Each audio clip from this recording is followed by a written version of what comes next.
আপনি ইউরোপ থাকেন, আপনি আমেরিকা থাকেন, আপনি লন্ডন যাবেন, এটা বড় কিছু না। এটাই জীবনের স্বপ্ন না, সোজা কথা। সিলেটবাসী আপনাদের কাছেও বললাম, রাগ করলে কিছু করার নাই, দরকার হলে আরেকবার আসলাম না, আর কি অসুবিধা কি? কিন্তু জিন্দিগির স্বপ্ন লন্ডন, জিন্দিগির একমাত্র আকাঙ্ক্ষা 12 বছর ধরে অপেক্ষা, 10 বছর ধরে অপেক্ষা, হায় হায় হায়, এটাই একমাত্র স্বপ্ন, এটাই একমাত্র কল্পনা, এটাই একমাত্র কামিয়াবি, এটাই একমাত্র টাকা পয়সা উপার্জনের মাধ্যম। এটা কে বলবে? আল্লাহ তাআলা আমাদের প্রিয় নবী সাল্লাল্লাহু আলাইহি ওয়াসাল্লামকে কাফেরদের মোকাবেলায় নবীজির সম্মান, ইজ্জত, মর্যাদা এবং কাফেরদের প্রতিবাদে নবীজিকে সান্ত্বনা, এই বিষয়গুলো বলার জন্য আল্লাহ তাআলা নাজিল করছে। তাইলে প্রথম কথা হলো এই 7টি আয়াত আল্লাহ তাআলা আমাদের প্রিয় নবী সাল্লাল্লাহু আলাইহি ওয়াসাল্লামের প্রশংসা, নবীজির মর্যাদা বলার জন্য আল্লাহ তাআলা নাজিল করছেন।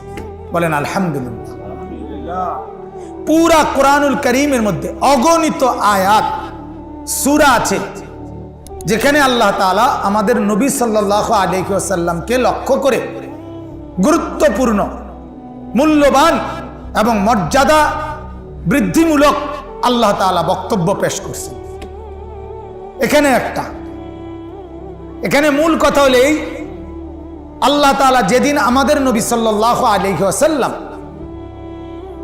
কালেমার প্রচার, ইসলামের দাওয়াত শুরু করছিলেন 40 বছর বয়স থেকে, তো যেদিন প্রকাশ্যে বলা শুরু করছেন, 40 বছরে দাওয়াত শুরু করছেন গোপনে, প্রথম একজন একজন করে। 3 বছর পর 43 বছরে আল্লাহ তাআলা বলছেন, হে নবী, ফাসদা বিমা তুমার, আপনাকে আমি যা আদেশ করেছি এই কথাটা আপনি, এই কালেমার দাওয়াত, আখিরাতের দাওয়াত প্রকাশ্যে বলেন, সবাইকে লক্ষ্য করে বলেন। 3 বছর পরে প্রথম আল্লাহ তাআলা প্রকাশ্যে নবীকে বলার পর নবীজি সাল্লাল্লাহু আলাইহি সাল্লাম বলার সিদ্ধান্ত নিছেন।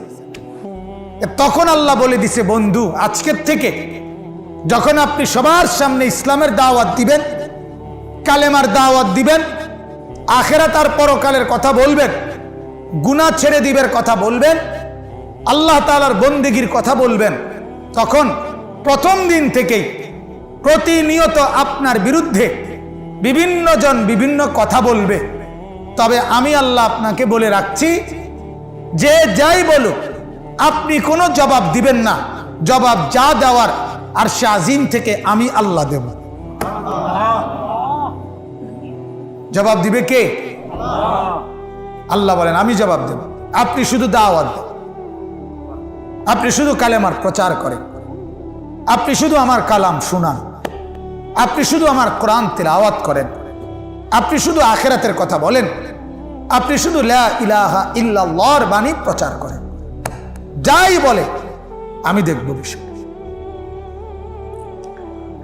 সর্বপ্রথম যেদিন আল্লাহর নবী সাল্লাল্লাহু আলাইহি ওয়াসাল্লাম কালেমার দাওয়াত দিলেন মক্কার কুরাইশদেরকে, পাহাড়ের টিলার নিচে সবাইকে যখন আল্লাহর নবী সাল্লাল্লাহু আলাইহি সাল্লাম বললেন, ও আমার কওম, আমার সম্প্রদায়, তোমরা আখিরাত আর পরকালের আযাব থেকে নিজেদেরকে বাঁচাও, তোমরা সকলেই বলো লা ইলাহা ইল্লাল্লাহ তুফলিহুন, তাইলে তোমরা কামিয়াব হবে, জান্নাতি হবে, জাহান্নামের আযাব থেকে বাঁচবে।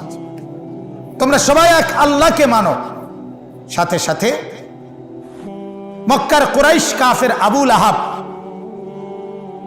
এই আবু লাহাব প্রথম দাঁড়াইয়া বলল, তাব্বান লাক, মুহাম্মদ তুমি ধ্বংস হও। এই ভিতরের আওয়াজটা একটু বাড়ান যায় না?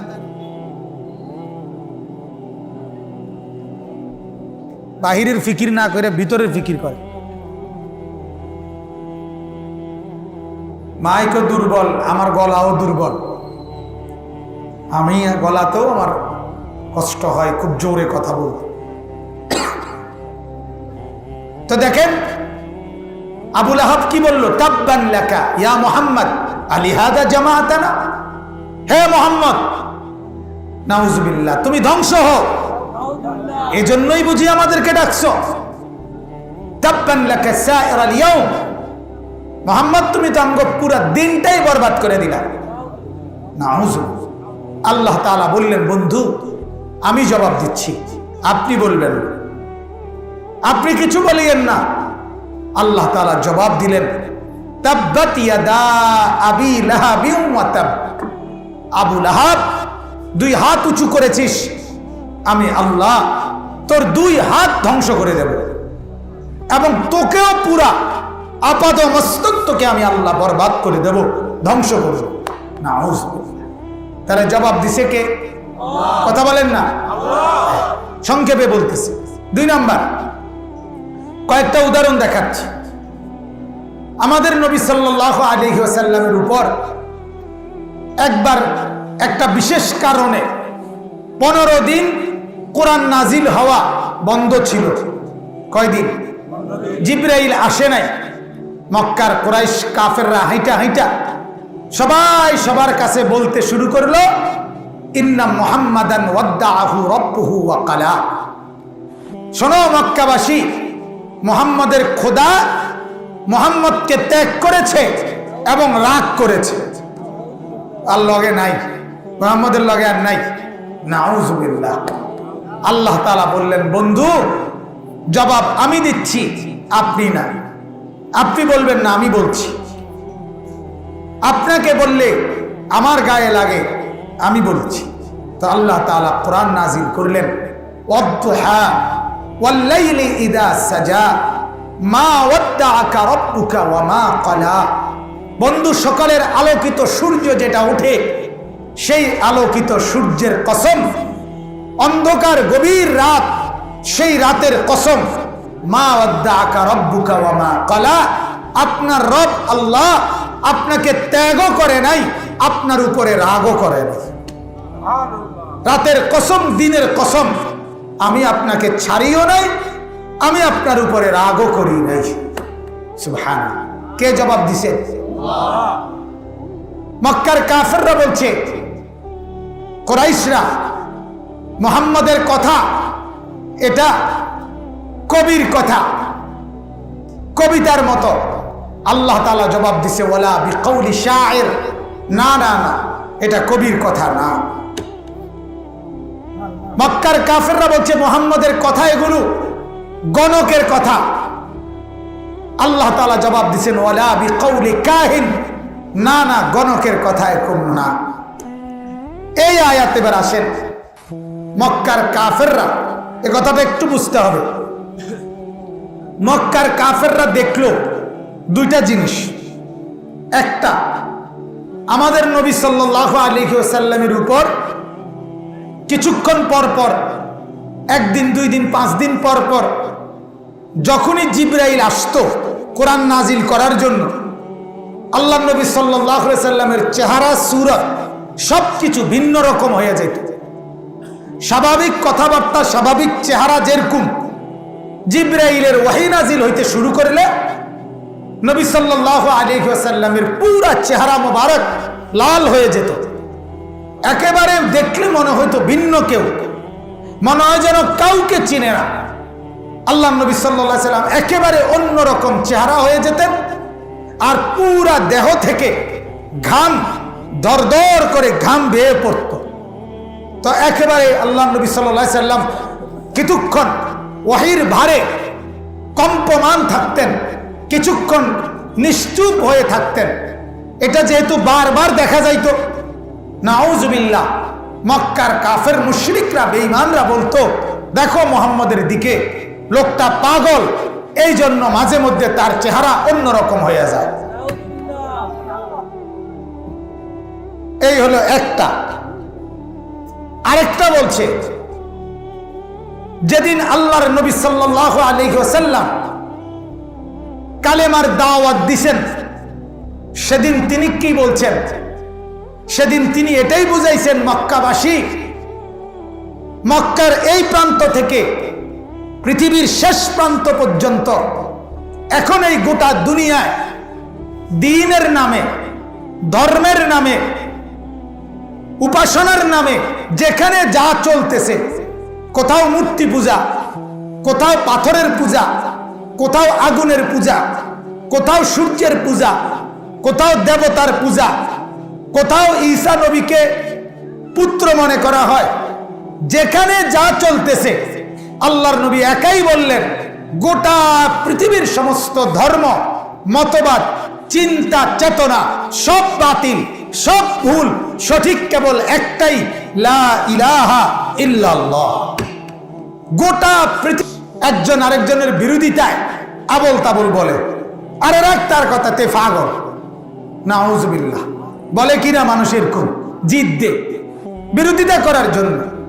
তাহলে এই তিন কারণ, আল্লাহর নবীর উপরে যখন কোরআন নাজিল হতো তখন ভিন্ন চেহারা হওয়ার কারণে, অথবা গোটা পৃথিবীর মোকাবেলায় তিনি একাই বলার কারণে, অথবা শুধু কেবল বিরোধিতা করার জন্যে মক্কার কাফেররা হাইটা হাইটা নবীজির বিরুদ্ধে বলতো মুহাম্মদ একজন পাগল, নাউজুবিল্লাহ। তখন আবারও আল্লাহ তাআলা আরশে আজিম থেকে বললেন, বন্ধু এই কথারও জবাব আপনি দিবেন না, আমি দিচ্ছি। কে দিছে? কথা বলেন না, কে জবাব দিছে? আল্লাহ তাআলা জবাব দিছে। আল্লাহ তাআলা আবু লাহাবের কথার জবাব দিছে কে? মক্কার কাফেরদের কথার জবাব দিছে কে? এজন্য এটা প্রথম কথা মনে রাখবেন, যেই কোন মুমিন প্রকৃত ঈমান, প্রকৃত ইসলামের উপরে যদি থাকে, চলে, রাসূলুল্লাহ সাল্লাল্লাহু আলাইহি ওয়াসাল্লামের সুন্নাতের উপরে, তরিকার উপরে যদি কেউ অটল অবিচল মজবুত থাকে, তাহলে যেই কোনো বিরোধিতাকারী সেই ব্যর্থ হয়, আল্লাহ স্বয়ং তার পক্ষ হয়ে ওই ইমানদারের বিজয় দান করে। এটা সর্বযুগের জন্য নিয়ম, সর্বযুগে বিজয় ইমানদারেরই হয়, বিজয় সুন্নতওয়ালারই হয়। আলহামদুলিল্লাহ, আজকে কমপক্ষে 250 বছর, 200 বছরের কাছাকাছি আমাদের এই ভারতীয় উপমহাদেশে ওলামায়ে দেওবন্দ, কওমি মাদ্রাসার ওলামায়ে কেরাম ইসলামের সহি ব্যাখ্যা, কোরআনের মূল ব্যাখ্যা, আল্লাহর নবী সাল্লাল্লাহু আলাইহি সাল্লামের সুন্নতের পাবন্দি, এই কথা বলছে, আমল করতেছে, নিজেরাও উম্মতকেও বলছে। আল্লাহর শুকর, হাজারো মানুষের বিরোধিতা, ষড়যন্ত্র, চেষ্টা, মন্দ, গালি গালাজের পরেও আল্লাহর মেহেরবানিতে, খোদার রহমার করমে সারা পৃথিবীতে কওমি মাদ্রাসা এবং ওলামায়ে দেওবন্দেরই মেহনত আর জয় জয়কার। এটাই বাস্তব, সত্য কথা, এটাই সত্য, এটাই সত্য। সারা পৃথিবীতে কওমি মাদ্রাসা আছে, সারা পৃথিবীতে দাওয়াত ও তাবলীগের মেহনত হয়, সারা পৃথিবীতে ওলামায়ে দেওবন্দের খেদমত হয়। হযরত মাওলানা জুলফিকার আহমদ নকশবন্দি, পাকিস্তানের এক বড় বুজুর্গ, তিনি বলেন, যেখানে সূর্য 2 ঘন্টার ব্যবধানে সূর্য আবার উঠে যায়, এমন দেশও পৃথিবীতে আছে। উনি বলেন, আল্লাহর কসম, আমি সেই দেশেও গেছি, গিয়ে দেখছি ওলামায়ে দেওবন্দ সেখানেও আল্লাহর দ্বীনের মেহনত করতেছে, মেহনত। গোটা আফ্রিকা, গোটা ইউরোপ, গোটা পৃথিবীতে ওলামায়ে দেওবন্দের কওমি মাদ্রাসার ওলামাদের খেদমত চলতেছে। এক দাওয়াত ও তাবলীগ ওলামায়ে দেওবন্দের মেহনতের ফসল। আলহামদুলিল্লাহ, হযরত মাওলানা ইলিয়াস রহমাতুল্লাহ আলাইহি দারুল উলুম দেওবন্দের ছাত্র ছিলেন, তালেবে ইলম ছিলেন। তার এক মেহনতে আল্লাহর রহমে সারা পৃথিবীতে কালেমার দাওয়াত, ঈমান ইসলামের প্রচার প্রতিদিন চলছে। প্রতিদিন নতুন নতুন লোক কালেমা পড়ে ইসলামের ছায়াতলে ঢুকছে। পৃথিবীতে এমন কোনো দিন নেই যেদিন কোনো না কোনো মুসলমান কালেমা পড়ে না। এজন্য ভাই, বাপ, অনুরোধ আমার, অভাব, দারিদ্রতা, কিছু খানার কষ্ট, কিছু বাড়িঘরের কষ্ট, এটা মূল বিষয় না। মূল বিষয় হলো ঈমান। দিন শিখলে, কোরআন শিখলে, আল্লাহর বন্দেগী করলে, হালাল উপার্জন করলে, আমরা অনেক সময় ভাবি যে সংসার চলবে না, দুনিয়া চলা যাবে না, কিছু সুদের কারবার না করলে, কিস্তি না নিলে, মিথ্যা না বললে, ছেলে মেয়েদেরকে তাদের খুশি মতো ছেড়ে না দিলে, মহিলাদেরকে নিজের মর্জি মতো ছেড়ে না দিলে আমার দুনিয়া চলবে না। না বন্ধু, না বাপ, এটা মিথ্যা। বরং আল্লাহ তাআলার বন্দেগী আর আল্লাহর হুকুমের উপরে চললে দুনিয়াও সুন্দর চলে, আখিরাতও জান্নাত মেলে। আল্লাহকে পেয়ে তাম দুনিয়াও যদি কেউ না পায়, সে সবই পায়। আল্লাহকে না পেয়ে যদি তাম দুনিয়াও কেউ পায়, খোদার কসম সে কিছুই পায় না। আল্লাহকে পাওয়া হলো মূল জিনিস। আমার মুখ দিয়ে আল্লাহর নাম বের হয়, আমার কপাল দিয়ে আল্লাহকে সেজদা করি, আমি আল্লাহর ঘর মসজিদে ঢুকি, আমি মাওলার কোরআন পড়তে পারি, আমি আল্লাহর নাম নিতে পারি। আল্লাহর কসম ভাইয়া, 7 আসমান ও জমিনের চাইতে সর্বশ্রেষ্ঠ নিয়ামত এটা। আপনি ইউরোপ থাকেন, মরলেও আর দুঃখ নাই, মরলে মরছি, ইটালি তো গেছি, ইটালি তো গেছি না ভাইয়া। এভাবে একটা দেশ, একটা বিভাগ একদিন ঠিকই নেতৃত্বের অভাবে ইসলামের দ্বীনের মেহনত শূন্য হয়ে যাবে, শূন্য হয়ে যাবে। আল্লাহ তাআলা আমাদের নওজোয়ান আলেমদেরকে, হাফেজদেরকে আল্লাহর কোরআনের জন্য এগিয়ে আসার তৌফিক দান করেন। কি করা দরকার, কি করা দরকার? সারা বাংলাদেশের মধ্যে আল্লাহর দ্বীনের মেহনতের জন্য এখনো লক্ষ লক্ষ আলেমে দ্বীন দরকার। বিশ্বাস করে উপযুক্ত আলেম হচ্ছে না, উপযুক্ত আলেম হচ্ছে না, উপযুক্ত ফিকির আসছে না। নওজোয়ান আলেম, তাগড়া জওয়ান ছেলে হুজুর, সেও সারাদিন মোবাইল টিপে, তাহলে দ্বীনের জন্য কোরবানি করবে কে? কথা বলেন না। তার গায়েও সয় না কিছু, তার একটা পরিশ্রম করতে হলে আমার শরীরে দেয় না, হাজার শরীরেও দেয় না।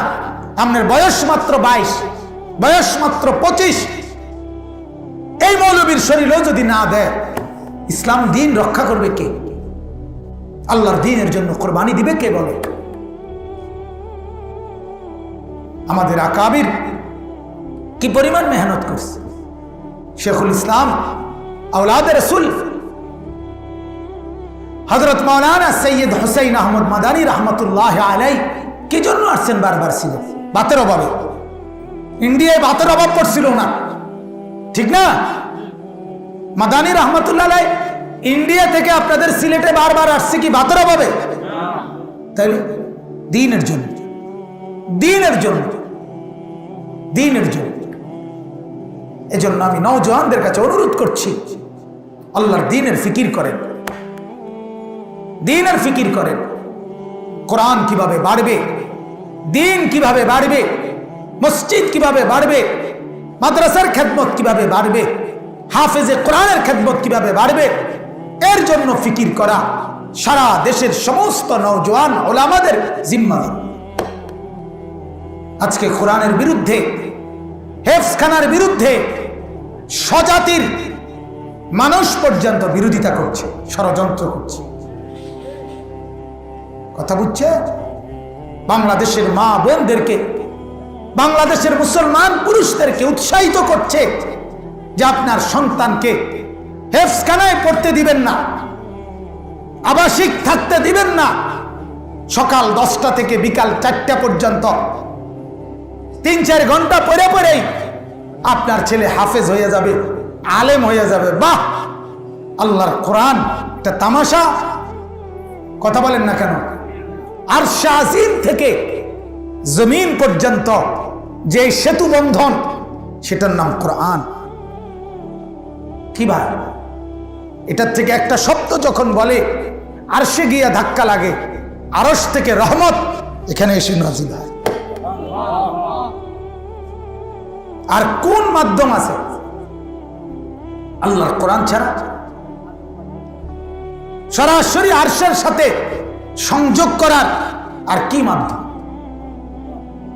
এজন্য আমি অনুরোধ করব, দয়া করে আমরা প্রত্যেকে, রাগ হইয়েন না, আমি বলে আপনি তো যাইতেন পারেন না দেখে আল্লাহ বিরোধিতা করেন, না না না, যাইতেন পারি না দেখে এটা না, মহব্বতে বলছি। এরপরেও তো যাচ্ছে আলহামদুলিল্লাহ। বিদেশি যারা আছেন তাদের দ্বারা আমাদের উপকারও হয়, কিন্তু সবাই একসাথে বানের মতো চলে গেলে হবে তো না। কিছু ভাইকে তো কোরবানি করা দরকার। আমি এটা বুকির লেগে বলছি, মনের কষ্টে বলছি। যখনই আসে এ জোয়ান ছেলে সব আইসা কানে কানে দোয়া চায়, হুজুর হুজুর দোয়া করেন, লন্ডন লন্ডন যাইতে একটা ভিসা যাতে হইয়া যায়, কয়েক বছর ধরে চেষ্টা করি, এক কথাই এটা। হ্যাঁ, ছেলেমেয়েদের দোয়াই চাই এটা। আমার তো তাহলে দেশে থাকবে কে? দেশে তাহলে ওই যারা মারা গেছে কবরে, ওনারা আবার উঠতে দেশে থাকবে। যাক, আল্লাহ তাআলা আমাদেরকে বুঝ দান করেন। আল্লাহ তাআলা দেশে কিংবা বিদেশে যারা আছে, আল্লাহ প্রত্যেকটা দিনের জন্য কবুল করেন। তো আমি বলতেছিলাম, এবার তরজমা শুনেন, কথাটা বলে ফেলছি। আল্লাহ তাআলা বললেন, বন্ধু, ওরা আপনাকে পাগল বলছে, আমি আল্লাহ তাআলা আপনাকে বলেছি জবাব আমি দেব। তো আল্লাহ তাআলা এই সূরাতে নবী সাল্লাল্লাহু আলাইহি ওয়াসাল্লামকে পাগল বলার প্রতিবাদে সরাসরি আল্লাহ তাআলা জবাব দান করছে।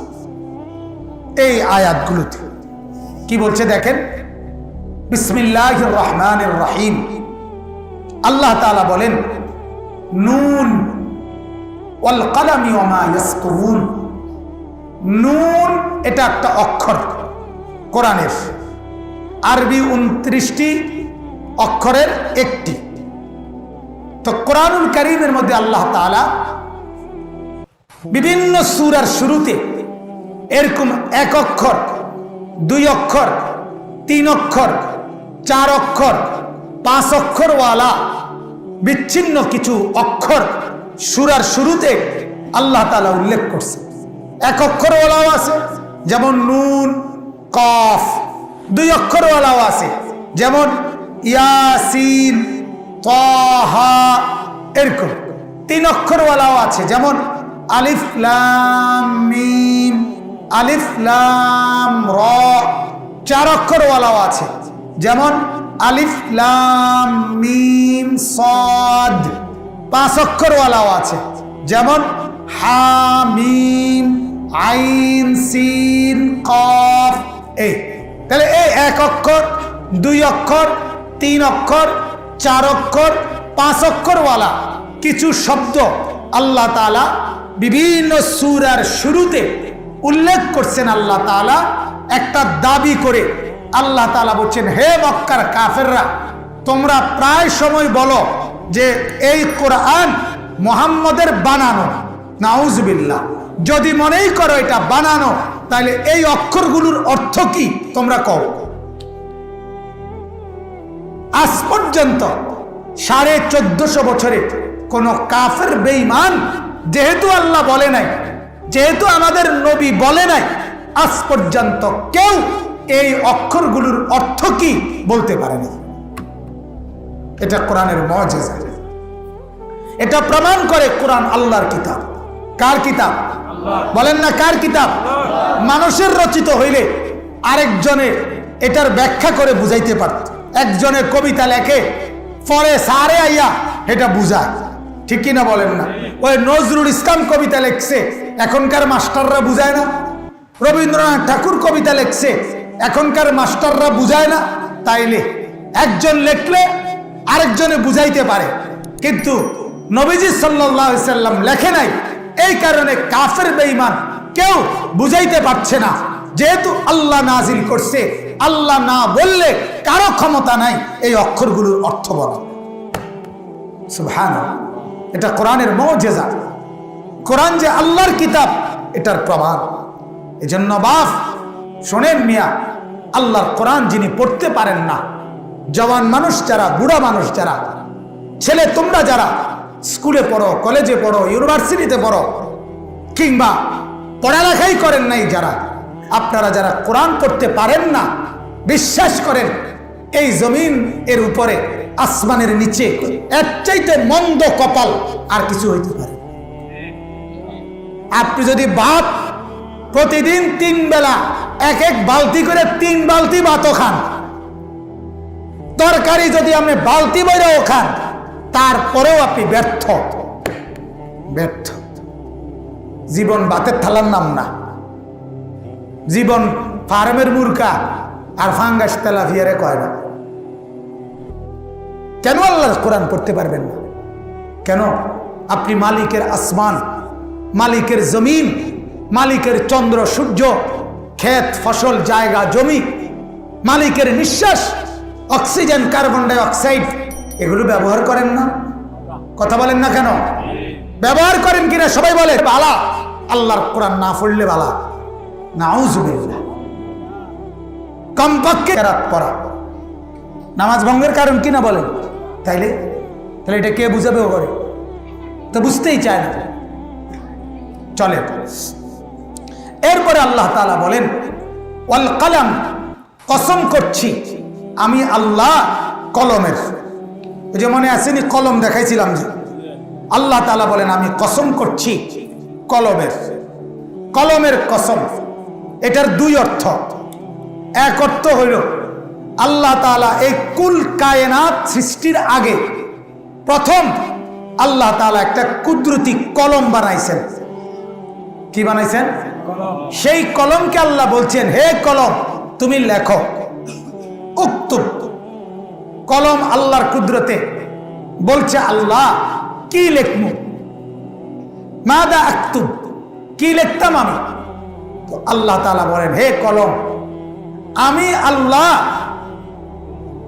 ইসরাফিলের ফু পর্যন্ত আমার এই সৃষ্টি জগতে উপরে নিচে মাঝে সর্বত্র যা কিছু বানাবো, মানুষ, জিন, ফেরেশতা, আসমান, জমিন, চন্দ্র, সূর্য, গ্রহ, নক্ষত্র, আলো, বাতাস, ক্ষেত ফসল, জায়গা জমি, নদী, খাল, বিল, যা কিছু আমি বানাবো সব কিছুর কোনটা, কখন, কতক্ষণ, কিভাবে, কি করবে, সব কিছুর তাকদীর লেখো।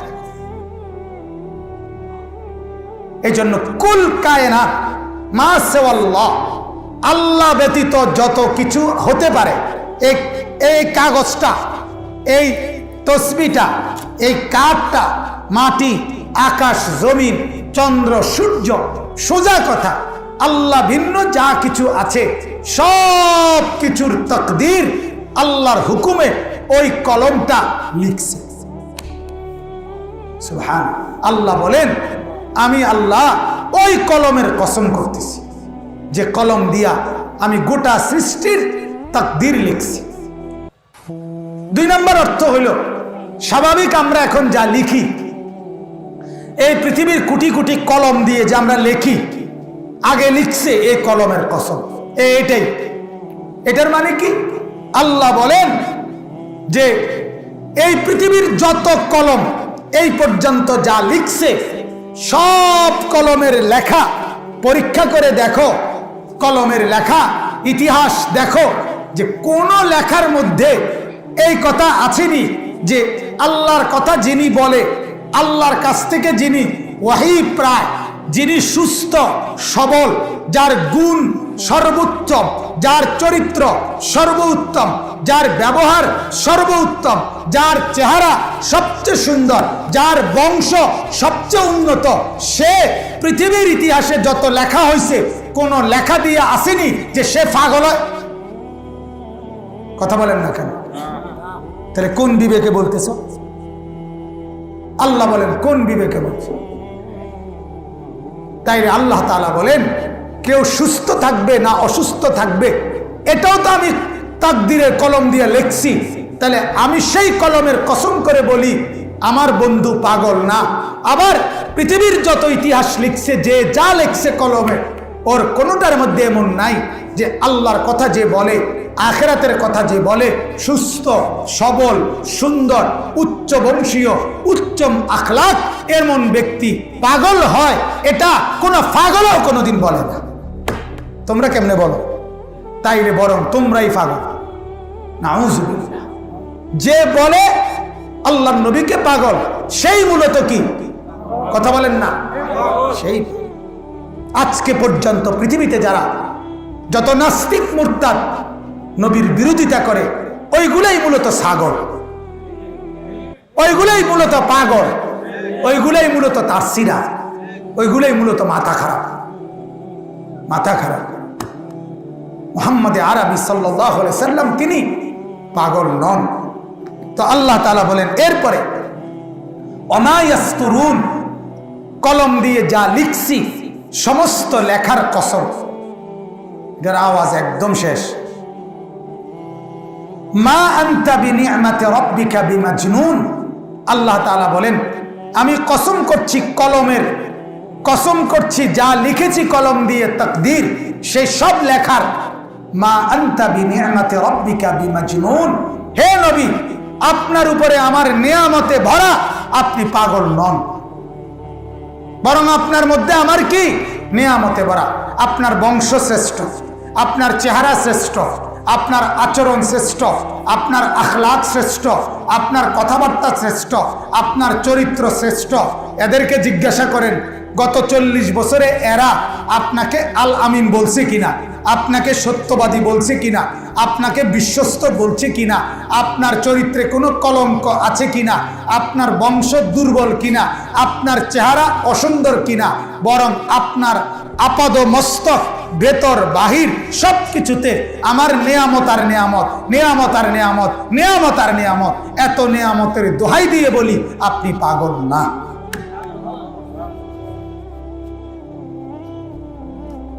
এরপর আল্লাহ বলেন ওয়া ইন্না লাকা লা আজরান গায়রা মামনুন, আল্লাহ বলে বন্ধু ধৈর্য ধরেন, সবর করেন, যে যাই বলুক আমি আপনার দাওয়াত, আপনার কষ্ট মেহনত 23 বছরে যা করছেন, আমি এর বিনিময়ে আপনাকে হিসাব ছাড়া আমি আল্লাহ আপনাকে বিনিময় দেব। বেঈমানের মুখ কালো হবে, আপনার মুখ উজ্জ্বল হবে। সুবহানাল্লাহ। ওয়া ইন্নাকা লাআলা খুলুকিন আযীম, আল্লাহ তাআলা বলেন দুনিয়াবাসীকে আমি জানিয়ে দিলাম আমার বন্ধুর চরিত্র আখলাক সর্বকালের সর্বযুগের কুল কায়নাতের সর্বশ্রেষ্ঠ মহান সর্বোচ্চ চরিত্রের অধিকারী আমার বন্ধু মুহাম্মদুর রাসূলুল্লাহ সাল্লাল্লাহু আলাইহি ওয়াসাল্লাম। আল্লাহ তাআলা আমাদেরকে বলছেন আমার বন্ধুর মাথার চুল থেকে পায়ের নখ পর্যন্ত যা কিছু তোমরা সবকিছু সুন্দর শ্রেষ্ঠ আদর্শ, কোনো কিছুর জন্য তোমরা কারো কাছে যেও না। আমার বাপ, এটাই আমার মূল অনুরোধ। আজকে শেষ কথা এটাই, আপনাদের কাছে বিনীত অনুরোধ, মাথার চুল নবী সাল্লাল্লাহু আলাইহি সাল্লাম যেভাবে কাটতেন সেটাই সুন্দর, গায়ের জামা নবীজি যেটা পরতেন সেটাই সুন্দর, পরনের লুঙ্গি নবীজি যেভাবে পরতেন সেটাই সুন্দর, মিসওয়াক নবী যেটা করতেন, মিসওয়াক সেটা ব্রাশের চাইতে সুন্দর। নবীজি বাম পায়ে ঢুকতেন বাথরুমে, ডান পাও দিয়ে বের হতেন, ডান পায়ে মসজিদে ঢুকতেন, বাম পায়ে বের হতেন। আল্লাহর নবী ঘুমের আগে ঘুমের পরে, খাওয়ার আগে খাওয়ার পরে, অজুর আগে অজুর পরে, গোসলের আগে গোসলের পরে আল্লাহর নবী 24 ঘন্টা উঠতে বসতে হাঁটতে চলতে হাসতে কাঁদতে চলা ফেরায় আচরণ উচ্চারণে যা করছেন, আল্লাহ বলেন কসম ও দুনিয়াবাসী এটাই শ্রেষ্ঠ, এটাই সর্বোত্তম, এটাই সবচেয়ে সুন্দর, এটাই সবচেয়ে সুন্দর। এরপরে আল্লাহ তাআলা বলেন ফাসাতুবসিরু ওয়া ইউবসিরুন, আল্লাহ বলেন হে বেঈমানরা তোমরাও দেখবা, নবীকে বলেন আপনিও দেখবেন। আপনি শুধু মেহনত করেন, কিছুদিনের ভিতরে আপনিও দেখবেন, ওরাও দেখবে। কিছুদিনের ভিতরে আপনিও দেখবেন গোটা পৃথিবী আপনার দিন পৌঁছে গেছে, কিছুদিনের মধ্যে বেঈমানরাও দেখবে গোটা পৃথিবীতে তারা হেরে গেছে, হেরে গেছে। বেঈমান হেরেই যায়, ইমানদার জিতেই যায়। সুবহানাল্লাহ। এরপর আল্লাহ বলেন বিআইয়িকুমুল মাফতুন, অচিরেই তারা দেখবে কে পাগল, কে মাতাল, কে দেখবে, আপনি না তারা। এটা খুব দ্রুতই প্রমাণ। যখন দেখবেন মক্কাও বিজয় হয়েছে, মদিনাও বিজয় হয়েছে, খায়বারও বিজয় হয়েছে, তায়েফও বিজয় হয়েছে, হুনাইনও বিজয় হয়েছে, তাবুকও বিজয় হয়েছে, গোটা সীমানায় দিন পড়ছে, তখন বেঈমানরা বুঝবে আপনি পাগল নন, বরং তারাই পাগল। সর্বশেষ কথা আল্লাহ তাআলা বলেন ইন্না রাব্বাকা হুয়া আ'লামু বিমান দাল্লা আন সাবিলিহি। আল্লাহ তাআলা বলেন আমি জানি আমার রাস্তা থেকে গোমরাহ হবে কে, ওহুয়া আ'লামু বিল মুহতাদিন, আর হেদায়েতের পথে থাকবে। আল্লাহ বলেন পথওয়ালাকে, পথ হারাকে, এটা আমি জানি, আমি জানি। আপনি পথওয়ালা, ওরাই পথ হারা। নাউযুবিল্লাহ। আল্লাহ তাআলা আমাদেরকে তৌফিক দান করেন। আমার বাবা, আপনাদের কাছে অনুরোধ, শুরু থেকে যে কথাটা আমি বললাম, প্রথম কথা তো ছিল আল্লাহর কথা মনোযোগ দিয়ে শুনবেন। দ্বিতীয় কথা তো ছিল সবাই মিলে দুনিয়ার ফিকির কমান, আখিরাতের ফিকির বাড়ান। আর শেষ কথা হলো জীবনের সব কিছুতে আমাদের প্রিয় নবী সাল্লাল্লাহু আলাইহি ওয়াসাল্লামের সুন্নাতের অনুসরণ করবেন। বলেন ইনশাআল্লাহ, বলেন ইনশাআল্লাহ। ওলামায়ে কেরাম থেকে শুনে শুনে, মসজিদের ইমাম সাহেব থেকে জিজ্ঞেস করে করে নবীজির সুন্নাতের উপরে আমল করবেন। আল্লাহ তাআলা তৌফিক দান করেন। আজকের এই সুন্দর মাহফিল